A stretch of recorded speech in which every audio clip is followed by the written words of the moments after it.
niyo nimanka reer Yurub anaga kulliba in ayaga waqooyiga Farabaas bay nagu hayaan Yurub bay ka imanayaan tiro 3 sano ku akhriyay buu loo dhiibayaa qaadanayaaba dadana wadiga cidla taagan tahayba tiyaradu ba telefoonkeeda waa asaw dansan yahay naaqaa ku helay war meeshii maxaa helay soo midkii Yurub ka yimid ba meeshii ba qasay oo ina tiba qaatay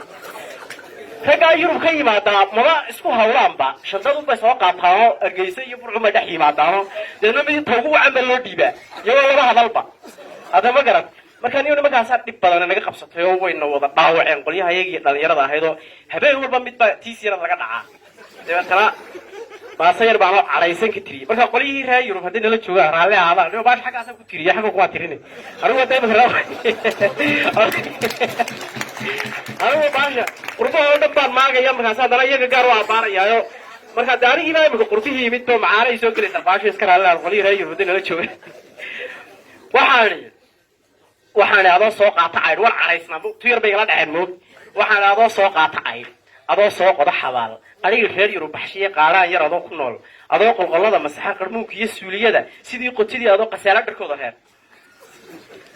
adoo qolqolada masaxa qarmuunka iyo suuliyada sidii qotidii adoo qasaala dharkooda reer qaar baa igu yiri suuliyada rag reer Yurub ka shaqeeyaan suuliyada soo xidhaan adoo quto ku nool waxay reeruhu qubaar adoo quto ku nool waxay reeruhu qubaar adoo u qubeeyay habar 9 qarni soo jirto qarmuun iyo sifad weyn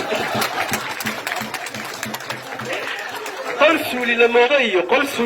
iyo qabuur yar aba ku nool meel yar bay ku nool yihiin qaar ba sawirada live ka soo gala maar meel yar oo ciriiriya inuu guriyo wada meel ku nool waa waxan yar mas'uuliga degan tahay waa qaar ku dhawa marka qol suuli la moodo iyo qabuur yar aba ku nool adoo qalalo gubto qurbaha silciisa qaba adoo quus joogo dadkiinuba ka qajilo adoo quus joogo dadkiinuba ka qajilo intuu qayxaad tabcadaado qaylaad ku jiray adoo qaaraanka iyo qaraaba salaanka nacay war telefoonka qofka xataa telefoonka ugu dhibo ku xanaaq uu laada moogta qofka telefoonka ugu dhibo macad way nacayeen baa dadka waca ma garanaysaa intuu qayxaad tabcadaado qaylaad ka jiray adoo qaaraanka iyo qaraaba salaanka nacay oo ku rabbi ka abuuray qaarada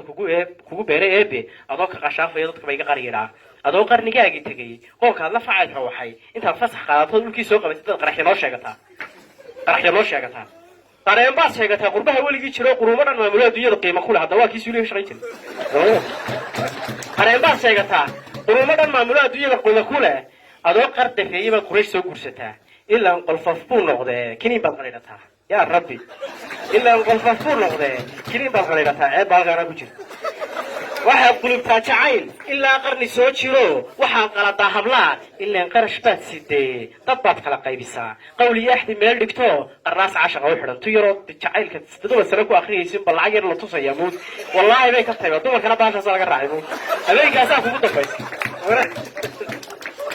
habeenkaas kugu dambaysa ugu dafir ma telefoonka dhiliis garanaysa adoo qol madow ku jira naftaadu waa qiire daciyo waalid oo tahay ayaad qaban qaaba iyo qoraal wada beenaha iyo qabyaalad inta wada qulba iyo qurbaha ku raagay qasaayad ha jacaylka halkaas ku soo gudbay maasada